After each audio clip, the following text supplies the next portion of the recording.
మన ఉంగుటూరు నియోజకవర్గంలో రహదారులు దెబ్బతిన్నాయి, వంతెనలు చిన్నపాటి కల్వర్ట్స్ కూడా ఒకసారి ట్రక్స్ వెళ్తే పడిపోతాయా, బండ్లు వెళ్తే పడిపోతాయా అన్న డేంజరస్గా ఉన్నాయి, అంత ప్రమాదకరంగా ఉన్నాయి. ఆక్వా ఎగుమతి వ్యాపారంలో జోరుగా ఉన్న ఈ ప్రాంతంలో రహదారులు కానీ వంతెనలు లాంటి ఒక బేసిక్ ఒక మౌలిక వసతులు కూడా మనకి కల్పించుంటే ఇరుపాటికి చాలా చక్కటి డబ్బు ఉపాధి అవకాశాలు ఉండే. నారాయణపురం గుండగొలను ఊళ్ళల్లో వంతెనలు దెబ్బతిన్నాయి, వాటిని పునర్నిర్మించే బాధ్యత కూటమి ప్రభుత్వం రాగానే మేము తీసుకుంటాం. పేరుకి డెల్టా ప్రాంతం ఎటు చూసినా నీళ్లున్నాయి, పైన హెలికాప్టర్ని చూస్తుంటే నీళ్లున్నాయి, కానీ ఈ నీటి మీద ఎవరు మాట్లాడాల.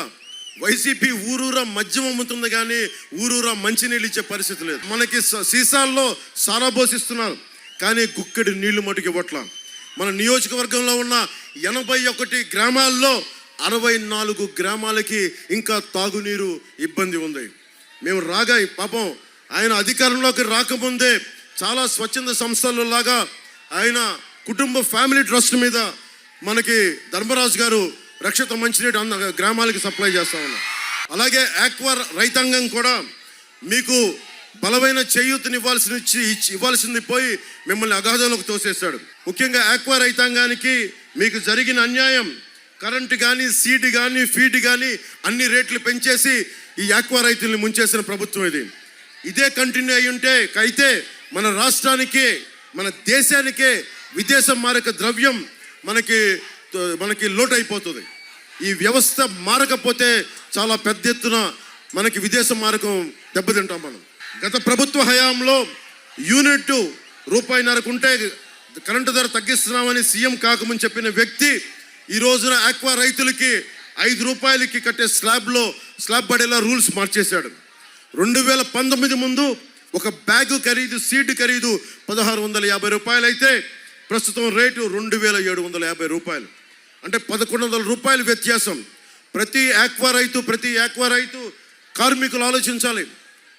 ₹1,150 పెంచిన వైసీపీ ప్రభుత్వం కావాలా, లేదంటే మీకు అండగా నిలబడే కూటమి ప్రభుత్వం కావాలా, అది ఒక ధర్మరాజు గారు కావాలా, లేదా పుట్ట మహేష్ యాదవ్ గారు కావాలా అనేది మీరు చాలా లోతుగా ఆలోచించి ఓటేయాలి. ఆక్వా రైతు ప్రతి కేజీకి ₹50 నష్టపోతా ఉన్నారు. రైతు ఇంచుమించుగా 50,000 నష్టపోతా ఉన్నారు.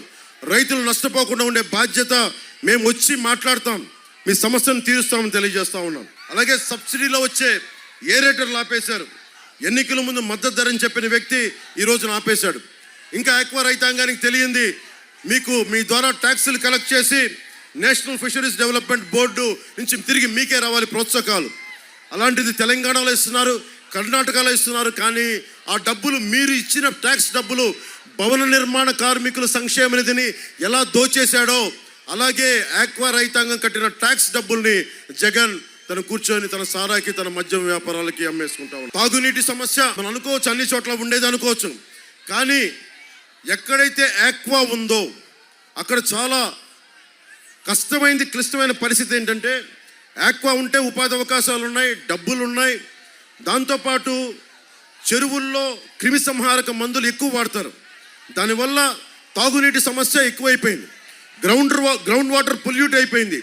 దానికి పరిష్కారం Godavari delta water purifying plants ఏర్పాటు చేసి మంచినీరు అందించకపోతే మీరు ఆడబిడ్డలకి పొత్తికడుపుకు సంబంధించిన సమస్యలు కానీ, బిడ్డలకి లంగ్ సమస్యలు కానీ, మనకి ఆరోగ్యపరమైన సమస్యలు తలెత్తుతూ ఉన్నాయి, కిడ్నీ డిసీజెస్ వచ్చేస్తూ ఉన్నాయి.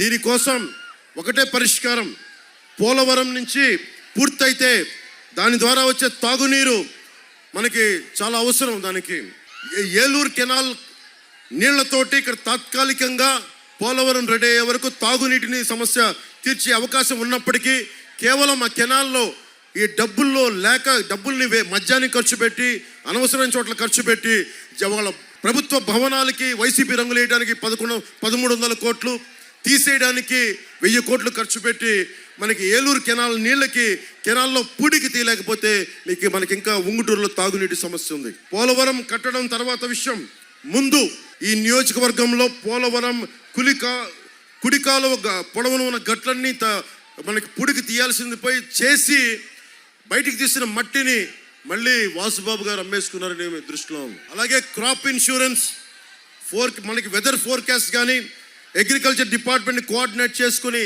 రైతుల కష్టాన్ని మినిమైజ్ చేయొచ్చు. ఏ విధంగా కూడా ఈ ప్రభుత్వం చేయలేదు. ప్రధానమంత్రి గారి ఫసల్ బీమా యోజన పథకాన్ని కేంద్ర ప్రభుత్వం క్రాప్ ఇన్సూరెన్స్ పథకం ఉంది. దానికి 50% కేంద్ర ప్రభుత్వం పెట్టుకుంటే 25% రైతు, 25% రాష్ట్ర ప్రభుత్వం పెట్టుకుంటుంది. ఈ రోజు వరకు రైతులు వాళ్ళు ప్రీమియం ఇస్తూ ఉన్నారు, కానీ రాష్ట్రంలో ఆ బాధ్యత నుంచి తప్పించుకున్నారు. దాన్ని వైఎస్ఆర్ పంట బీమాగా మార్చాడు. స్టేట్ గవర్నమెంట్లో తన వాటా కట్టేయడం మానేయడం వల్ల ఈ రోజున 10% రైతాంగానికి కూడా పరిహారం అందట్లా. రోడ్ల సమస్య ఉంది. రోడ్ల సమస్య మీకు ఎన్ని వేల మంది చనిపోయారో మీకు తెలీదు. చినుకు పడితే వర్షాకాలంలో స్విమ్మింగ్ పూల్ అయిపోతున్నాయి ఆంధ్రప్రదేశ్ రోడ్లు. వర్షంలో బయలుదేరిన వాళ్ళకి ఎక్కడ గొంతుందో, ఎక్కడ రోడ్డు ఉందో తెలియదు. గజానికో గొయ్య. వాటిలో వెళ్ళడానికి అంబులెన్స్లో పడే కష్టాలు.